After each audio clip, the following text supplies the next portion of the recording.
வணக்கமுங்க. கோயம்புத்தூர்லேருந்து நான் உங்கள் விவசாய தோழனுங்க. இப்போ பார்த்தீங்கன்னா, போரில் வந்துட்டு போர் மோட்ரு மாட்டும்போது வந்து பார்த்தீங்கன்னா, கரெக்டான பொசிஷனில் மாட்டணுங்க போரு. அது வந்துட்டு அந்த மெஸ்ட்டு வலை இருக்கா? அப்புறம் அதுக்கப்புறம் பார்த்தீங்கன்னா, கேபிள் எல்லாம் கேபிள் கார்டு இருக்கா? கேபிள் கார்டு இல்லைன்னா ஒயரு வந்துட்டு கார்டன் ஹோஸ் லாக் பண்ணி ஒயர் லாக் பண்ணி மாட்டணுங்க. இப்போ நம்ம அன்னைக்கு போட்டிருந்தோம் இல்லைங்க, இந்த மோட்ரு கம்ப்ளைண்ட் என்னென்னு பார்த்தீங்கன்னா, கேபிள் கார்டு இல்லாமல் மெஸ்ட்டு வலை இல்லாமல் மாட்டியிருக்காங்க.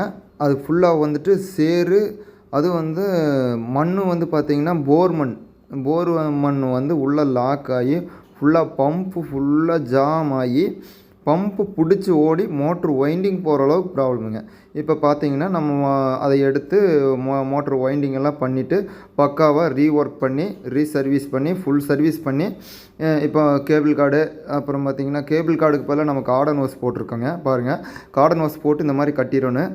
அதுக்கப்புறம் வந்துட்டு மெஸ்ட்டு வந்து இந்த மாதிரி மெஸ்ட்டெல்லாம் மாட்டி பக்காவாக மோட்டரை வந்து சர்வீஸ் பண்ணி ப்ராப்பராக இறக்கி கொடுத்துருக்குங்க. உங்களுக்கு இந்த மாதிரி ஏதாவது ப்ராப்ளம், இந்த மாதிரி ஏதாவது தேவைப்பட்டால் எங்கள் கான்டாக்ட் நம்பருக்கு கால் பண்ணுங்கள். நாங்கள் சிறந்த முறையில் சர்வீஸ் பண்ணி தருவோம். அன்றைக்கி வந்து நம்ம இதில் எடுக்கணும் தெரியுங்களா, நம்ம முக்கோணத்தில் வந்து மாட்டினோம்ல, நம்மக்கிட்ட முக்கோண வசதி இருக்குது. இடைஞ்சலான இடத்துல பார்த்திங்கன்னா முக்கோணமெல்லாம் போட்டு மாட்டிக்கலாம். பாருங்கள், முக்கோணம் இந்த மாதிரி தான் இருக்குங்க. இந்த மாதிரி ஆப்ரேட் பண்ணி 10 அடியிலேருந்து கழட்டிக்கலாம், 20 அடியிலேருந்து கழட்டிக்கலாம். எல்லா வசதியும் நம்மகிட்ட இருக்குது. மோட்ரு உள்ளே வந்துட்டு ஏதாவது ப்ராப்ளம்னா கேமரா விட்டு பார்த்துக்கலாம். மோட்ரு சிக்கிருச்சுன்னா எடுத்துக்கலாம். எல்லா வசதியும் வசதியும் இருக்குங்க. ஏ டு ஜெட், அதாவது போர்வெல்லுக்கு உண்டான ஏ டு ஜெட் வசதி எல்லாமே இருக்குங்க. இப்போ நாங்கள் வந்துட்டு பாதி வந்து ஓட்டி பார்க்க போகிறோம். பாதி மாட்டியாச்சு, ஓட்டி பார்க்கணும்.